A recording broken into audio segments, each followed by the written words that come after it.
Hi! Sorry, too much research. Okay, so we're talking about clothing materials today. I know a lot of you have been asking me to make a video about this because you're not sure what materials to choose when you're shopping for clothes. Well, this video is long overdue. It's like the assignment I've been meaning to hand in but never did.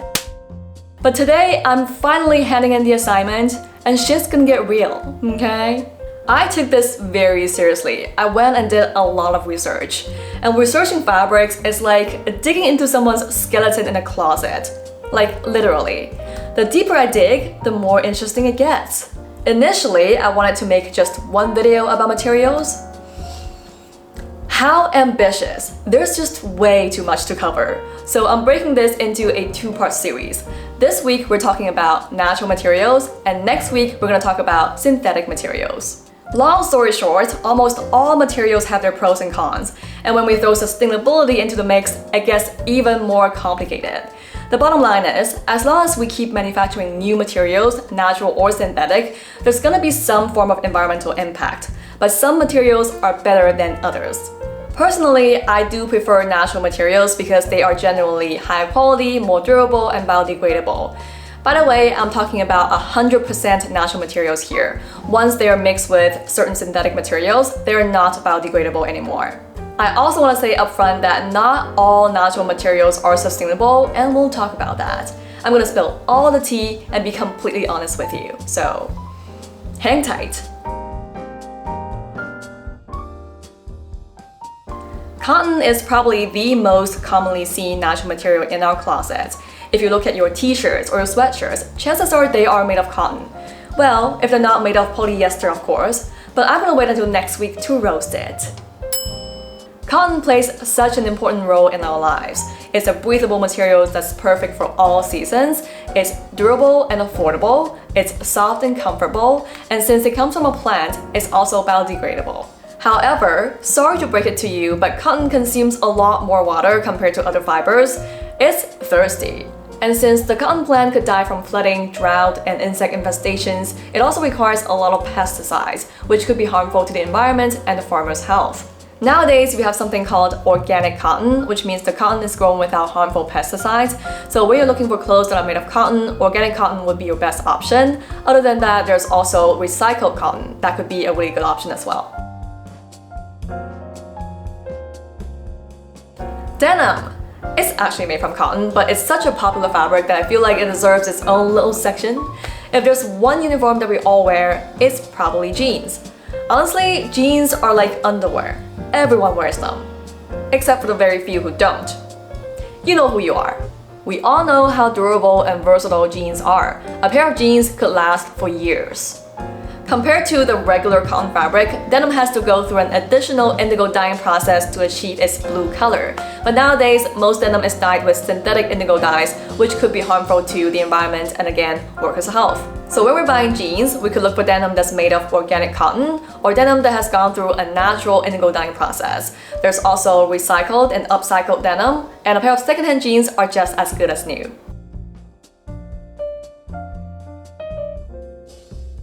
Linen, linen, linen. It's the perfect fabric for the warmer seasons because it's one of the most breathable materials out there. It's probably the closest thing to not wearing anything. Well, actually, you're wearing a plant. Linen fabric is made from flax plants. Compared to cotton plants, flax plants are easy to grow, it can grow in poor soil, and requires far less water. And plus, the entire flax plant could be used to create different products, so it's truly zero waste and sustainable. Oh, and did I mention it's also super durable? If you tried pulling linen fabric, you'll realize how strong it is. So you don't need to worry about ripping it because you, move too much. And linen has this reputation of being luxurious. It's often associated with sitting on a yacht in the Mediterranean. In case you haven't noticed, I love linen. Well, are there any cons to it? Yes, it wrinkles very easily. Like, you move your fingers and it wrinkles. You kind of have to steam your linen clothes every time before you put them on, and as you go on with your day, they're gonna wrinkle anyway, so you have to just embrace it. Yes, these are wrinkles, but these are bougie wrinkles. Although linen is pretty sustainable in and of itself, we still need to pay attention when we shop, since the dyes being used to treat the fabric could still be harmful. We could look for natural tones, since these colors are more likely to be untreated. We could also look for organic linen, which is even better. What is hemp? Hemp fabric looks really similar to linen, but they're not the same. Actually, hemp has a cousin that's kind of a bad influence, and that's probably why it hasn't been that popular. But hemp is actually quite innocent, and it's starting to gain more popularity because of its environmental benefits. Hemp is a fast-growing plant that requires little water and no pesticides. It also requires a very small amount of land to cultivate. Moreover, it returns the nutrients it takes from the soil for other plants. Well, unlike its cousin, hemp is a do-gooder. Hemp fabric is just as strong as linen, and the best part is, it also protects you from UV rays. What are the cons though? Not much, aside from the fact that it wrinkles, and it's not very soft on the skin, but there are processes that could make it softer, or it could be mixed with other materials. By the way, it probably needs a better PR person.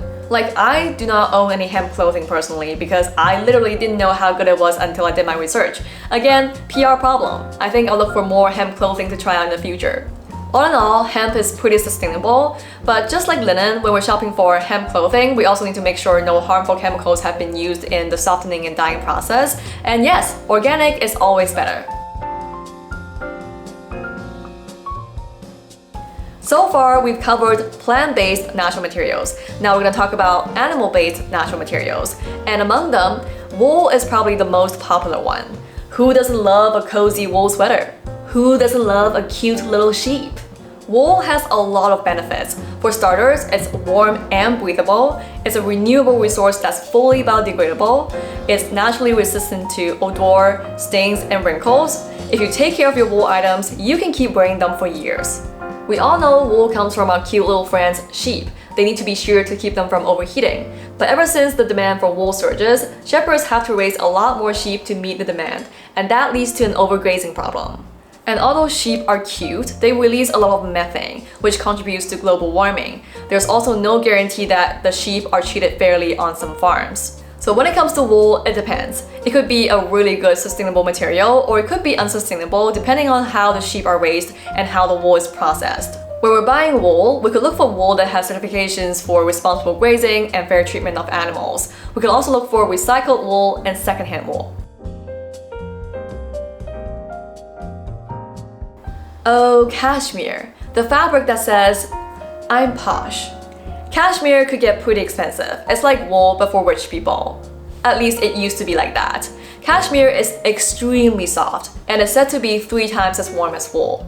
It has similar benefits of being biodegradable, breathable, and long-lasting. Cashmere used to be extremely rare. It has to come from the soft undercoat of goats. Like, just look at this goat. I'm getting jealous of how smooth his hair looks. Anyways, there isn't much to begin with. Goats have very little fat. They need this undercoat to keep them warm in winter. But again, as the demand for cashmere rises, goat herders have to raise a lot more goats to meet the demand and keep the pricing competitive. Sometimes that means shearing the goats too early in winter, and they could freeze to death. Another problem is, if you take a look at goats, they are chewing on grass all the time. Like, all the time. Goats need to eat a lot of grass, and a lot of goats need to eat a hell of grass. It's already causing desertification in some areas. As much as I love cashmere, it's surprising to find that cashmere is actually not that sustainable. I still own a lot of my favorite cashmere pieces, and I'm gonna keep wearing them and take good care of them. Going forward, if I'm buying cashmere or if you're looking to buy cashmere yourself, I would say recycled cashmere and secondhand cashmere would be a better option. Silk is known to be an extremely luxurious fabric. If linen is low-key bougie, then silk pretty much screams I'm bougie in soprano.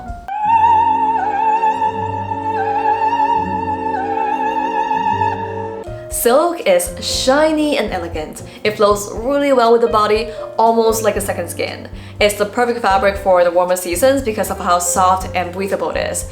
The most amazing thing is, silk also has antibacterial benefits. Silk is actually made from the saliva of silkworms. In order to extract silk, the cocoons of the silkworms are usually boiled alive to prevent the long strands of silk from breaking. That's where silk becomes problematic for some people. Aside from that, producing silk is actually very energy intensive since the silkworms need to be kept at a certain temperature and the cocoons need to be dried with steam and hot air. Nowadays, we have something called peace silk, which means the silkworms are not killed in the process, but it still doesn't solve the energy problem. Personally, I love silk and I have a few really gorgeous silk pieces that I adore, and you bet I'm gonna take good care of them because they're also kind of expensive. When we're buying silk, we could look for certifications like Ecotex or GOTS certified organic silk just to make sure no harmful chemicals have been used in the process. If you're concerned about silkworms, you could choose peace silk. There are silk alternatives, but that's a topic for next week. Leather is one of the most important materials when it comes to making our shoes, bags, and jackets. It's also one of the most controversial materials, aside from fur of course, depending on where you stand with animal rights. We all know how durable and long-lasting leather is. If you take care of your leather products, they could probably outlive you. Like seriously. Leather is considered a byproduct of the meat industry. As long as there's meat, there will be leather. The thing is, since there's so much demand for leather, we don't know if leather is just the byproduct anymore. And again, raising too many cows could lead to an overgrazing problem, and cows also release a lot of methane. Moreover, in order to make leather, the hides need to go through a tanning process. Today's leather is mostly chrome tanned, which involves harsh chemicals that are highly toxic to the environment and workers exposed to them. There's vegetable tanned leather, which means the leather is tanned with natural ingredients, just like the ancient times. It's considered a bit more environmentally friendly. When we buy leather, we could look for leather certified by the leather working groups, or we could look for recycled leather, upcycled leather, or better yet, secondhand leather. Of course, we could also look for leather alternatives like vegan leather, but not all vegan leather are made the same. And we're gonna touch on that next week. As you've probably learned from this video, there are no perfectly sustainable materials, maybe linen or hemp if they're untreated. The best we can do is to buy less and buy better. I know not all our choices will be perfect, but whenever possible, we should look for organic, recycled, upcycled, and secondhand. Although natural materials have their shortcomings, they are still a lot better compared to some of the synthetic materials that we're gonna talk about next week. Yeah, there's gonna be more tea. So stay tuned and I'll see you soon.